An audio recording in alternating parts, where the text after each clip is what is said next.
श्रोताओं से निवेदन करना चाहता हूं, भारतीय जनता पार्टी के कार्यकर्ता में जोश आना चाहिए।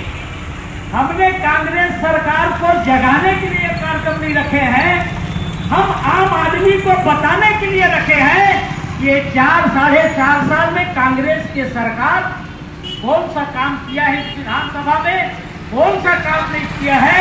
इस बात को रखने के लिए, बताने के लिए आम जनता के बीच में यह कार्यक्रम रखा गया है। मेरे मित्रों से निवेदन है, जयकारा ठीक ठाक होना चाहिए। भारतीय जनता पार्टी आज के इस कार्यक्रम के मुख्य अतिथि, इस कार्यक्रम के मुख्य वक्ता, वरिष्ठ नेता, पूर्व विधायक, पूर्व संसदीय सचिव और आयोग के अध्यक्ष सम्माननीय सियाराम साहू जी हमारे बीच विराजमान है। उनको ताली बजाकर आप स्वागत करेंगे। हमारे बीच बहुत वरिष्ठ नेता है, साथ में भारतीय जनता पार्टी के लगातार भारतीय जनता पार्टी में अनेक पद में सुशोभित देने वाले और हमारे भारतीय इस मंडल, इस विधानसभा के प्रभारी सम्माननीय राम कुमार भट्ट जी उपस्थित है। इस मंच के माध्यम से मैं स्वागत करता हूं भारतीय जनता पार्टी के पूर्व विधायक, संसदीय सचिव सम्माननीय शोभन साहू जी विराजमान है। भारतीय जनता पार्टी के बहुत वरिष्ठ नेता, प्रदेश कार्य समिति के सदस्य सम्माननीय कोमलगिरी गोस्वामी जी, भारतीय जनता पार्टी के जिला के महामंत्री गुरमीत सलूजा जी, भारतीय जनता पार्टी के जिला के उपाध्यक्ष सम्माननीय गणेश साहू जी, भारतीय जनता पार्टी के वरिष्ठ नेता सम्माननीय राम कुमार गुप्ता जी, सम्माननीय लक्ष्मी सेवक पाठक जी, सम्माननीय राकेश दुबे जी, सम्माननीय रामेश्वर बंजारे जी, भारतीय जनता पार्टी के प्रदेश कार्य समिति के सदस्य विनय साहू जी, रोहित साहू जी, रवि शर्मा जी, हमारे भी विदेश गुप्ता जी किसान मोर्चा के अध्यक्ष हैं, महिला मोर्चा के अध्यक्ष सम्माननीय वर्षा जी, भारतीय जनता पार्टी के तीनों मंडल के अध्यक्ष, तीनों मंडल के सम्माननीय महामंत्री, मंच में विराजमान सभी नेतागण, कार्यकर्ता मित्रों, भारतीय जनता पार्टी के हमारे पूर्वोत्तर लगातार 2 बजे से हम प्रदेश के बारे में हमारे कार्यकर्ता और नेता बोले हैं।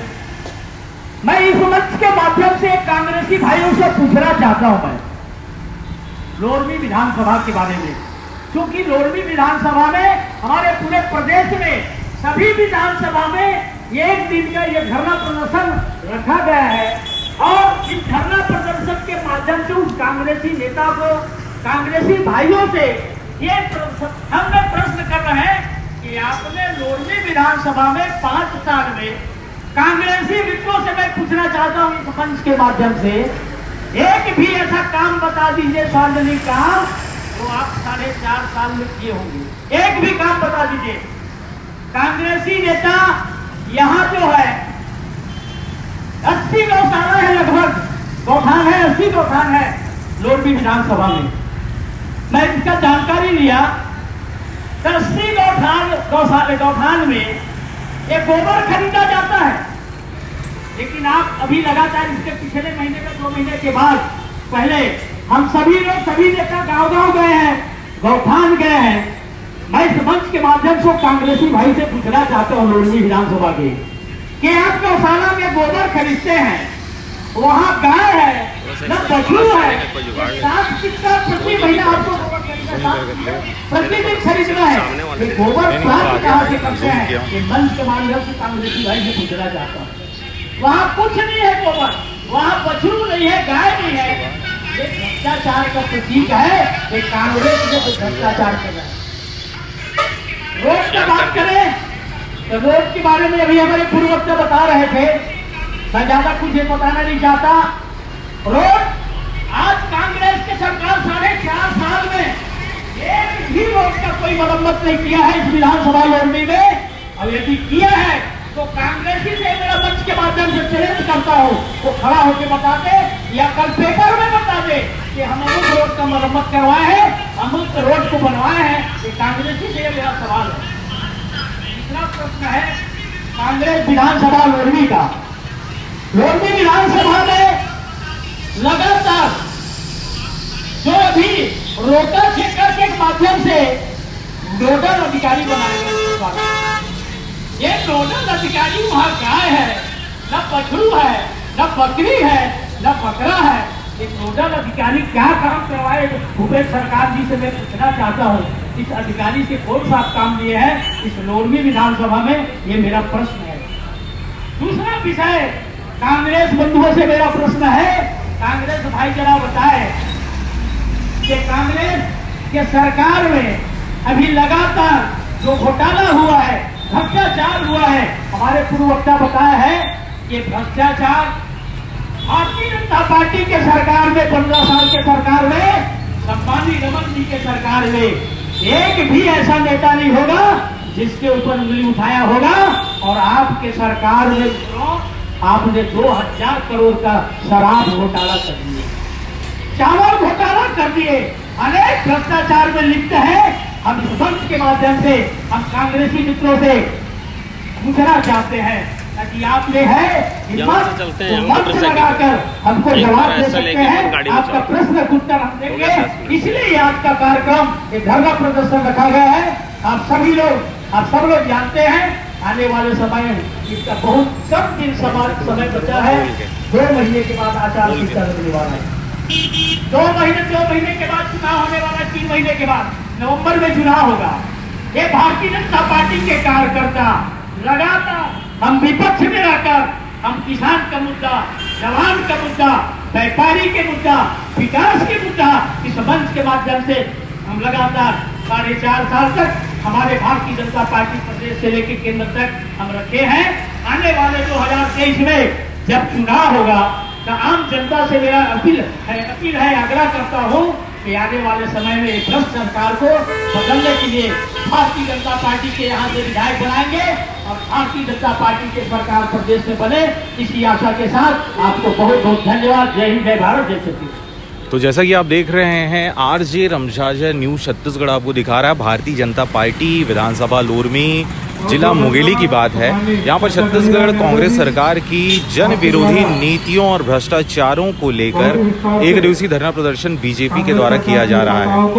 आपने देखा किस प्रकार से बीजेपी यहाँ पर एक दिवसीय धरना प्रदर्शन के माध्यम से लगातार कांग्रेस के ऊपर आरोप लगा रही है। ये बात आप जान रहे हैं कि आगामी दिनों में विधानसभा चुनाव है। 2 महीनों के बाद यहाँ पर आचार संहिता की घोषणा भी कर दी जाएगी और यही वजह है कि अब विपक्ष में बैठी, अगर राज्य की बात करें तो विपक्ष में बैठी बीजेपी सरकार अचानक से उठ खड़ी हुई है। जिन मुद्दों को लेकर लगातार हम कुछ दिनों पहले हमने जो वीडियो डाला था, चर्चा किया था, जो आम जनता की राय हमने लिया था, उसमें ये बातें सामने आई थी कि किस प्रकार से विपक्ष शांत बैठी है पूरे 4 साल और अब चूंकि विधानसभा चुनाव है इसलिए किस प्रकार से अब ये जाग रहे हैं और विभिन्न मुद्दों को लेकर अब सामने आ रहे हैं। इस एक दिवसीय धरने में मुंगेली जिला के विभिन्न राजनेता भारतीय जनता पार्टी के तोखन साहू से लेके और नाना प्रकार के सारे नेता यहाँ पर उपस्थित हैं और सभी अपने वक्तव्य में सिर्फ यही बात कहने वाले हैं कि किस प्रकार से शराब घोटाला और नाना प्रकार का घोटाला कांग्रेस सरकार के द्वारा किया गया है, जिसको लेकर ये अब जनता के बीच जा रहे हैं। मतलब कहने की बात यह है कि भारतीय जनता पार्टी के पास आरोप और प्रत्यारोप के अलावा कुछ भी चीज़ें ऐसी नहीं हैं जिसके बेसिस पे ये मताधिकार लोगों का अर्जित कर पाए, वोट अर्जित कर पाए और एक बार फिर से छत्तीसगढ़ में सरकार बनाने की दिशा में अग्रसर हो पाए। फिलहाल आप देख रहे थे आरजे रमझाझर। जितने भी लोग लाइव में जुड़े उन सब का बहुत बहुत धन्यवाद। मैं हूँ पुखराज सिंह और आगे हम जिस प्रकार के ये आरोप लोरमी क्षेत्र को लेकर लगा रहे थे तो हम इसके बारे में भी देखेंगे। सड़कों की क्या स्थिति है, ट्रैफिक की क्या स्थिति है, आसपास की ज़मीनों की क्या स्थिति है, पट्टेदारों की क्या स्थिति है, हम सभी विषयों के बारे में आज आपको दिखाने वाले हैं। पर फिलहाल इस लाइव में इतना ही। आप सबका एक बार फिर से बहुत बहुत धन्यवाद।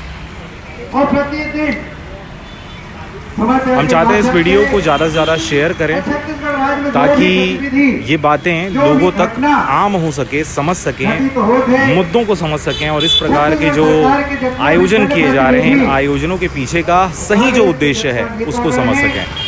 फिलहाल मुझे दीजिए विदा। मैं था पुखराज सिंह, आप देख रहे थे आरजे रमझाझर।